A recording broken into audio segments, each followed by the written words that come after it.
Ewan McGregor is back as Obi-Wan Kenobi for a Disney Plus series. Big question mark?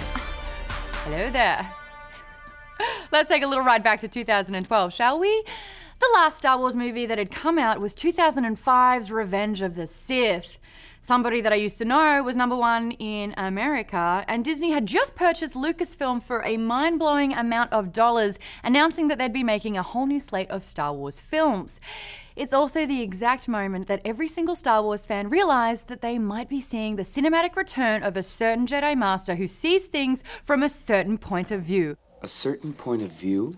That's right, ever since Lucasfilm became the property of the House of the Mouse, fans have wanted, nay, demanded to know when they'll see Obi-Wan Kenobi back on the big screen. Hello there.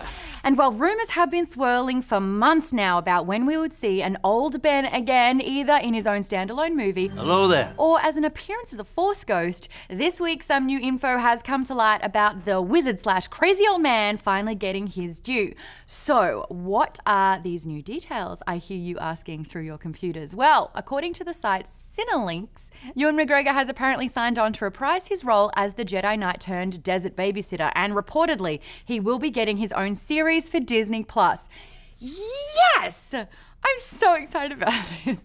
Now, this isn't exactly surprising though. Fans may remember that there have been whispers of Ewan McGregor making a cameo in The Last Jedi as a Force ghost. And while Star Wars ended up going with Yoda instead, the question of when we would see Kenobi next still lingered.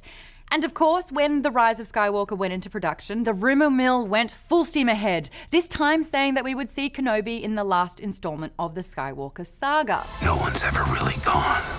While we will still have to wait to see if the latter ends up happening, we think the likelihood of the Obi-Wan Kenobi's Disney Plus series being legitimate is pretty high. Of course, as like all rumors, we do encourage you to take this with a crate-sized grain of salt. Salt. Keeping everything in mind, we think that it would make sense for Disney Plus to facilitate an Obi-Wan story.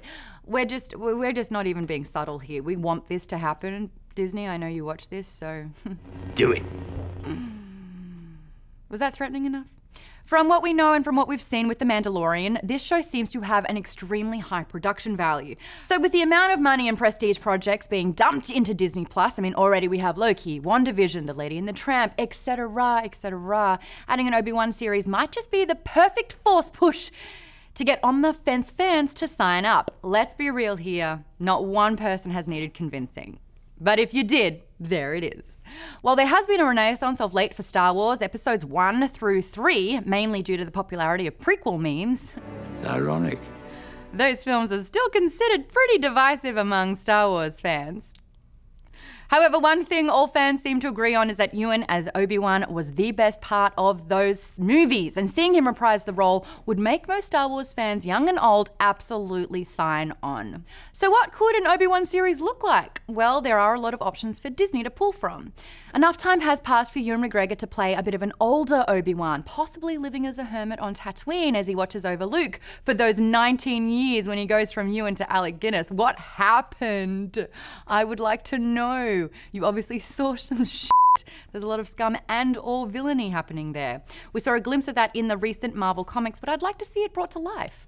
Honestly, we'd actually like to see sort of an exiled Obi-Wan solving crimes on Tatooine. I mean, we did see his detective experience in Attack of the Clones, and this could be a cool expansion on those skills. Yep. Or there could be a bounty hunter attempting to track down baby Luke and get his location back to Darth Vader, and Obi-Wan has to stop him. Sign me up, please. Another thing that we know about Obi-Wan from the end of Revenge of the Sith is that he shouldn't have taken the higher ground. You are the chosen one. Is that he was planning on learning how to communicate with his former master, Qui-Gon Jinn, per Yoda.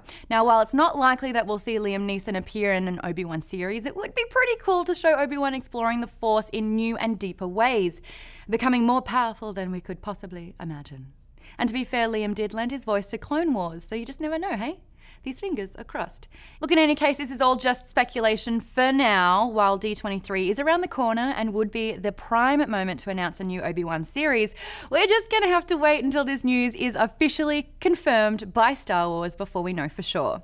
Because for now, the official word that we got coming out of the Star Wars camp is that it's all just a rumor for now, nothing to report on until StarWars.com reports any news.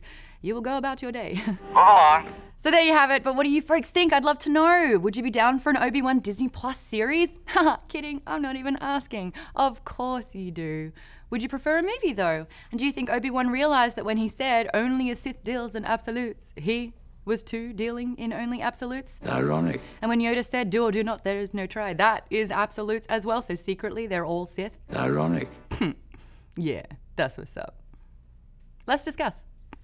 Thank you so much for watching. May the Force be with you. If you like what you saw, hey, give us a like and subscribe. If you want to get notified every time we go live with the show or drop a new video, there's a little bell button floating around. Hit that bell button so you can be up to date on all the latest theories, news, and rumors in the pop culture world.